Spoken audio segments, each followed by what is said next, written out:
ঘটনা হচ্ছে চা বাগখানার সামনে, বুঝছেন? এক ফুটপাতে চালক, সে খাবার বিক্রি করছে। আমার কথা হচ্ছে, পারলেন শুধু এদের সাথেই, স্বপ্নগুলো এভাবে ভেঙে দিলেন।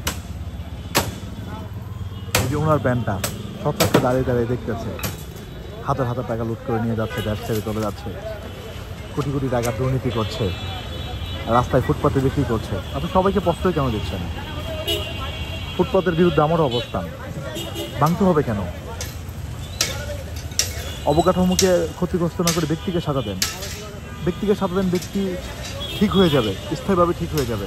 যেমনটা সাজা দেওয়া হয় আদালতের মাধ্যমে খুনি এবং দর্শকদেরকে। ওরা হচ্ছে সুশীল সমাজ, হ্যাঁ, সুশীল সমাজ। এর বিরুদ্ধে আমারও অবস্থান, ফুটপাতের বিরুদ্ধে। তবে স্বপ্ন এভাবে ধ্বংস করে নয়, এক যুগে সব জায়গায়।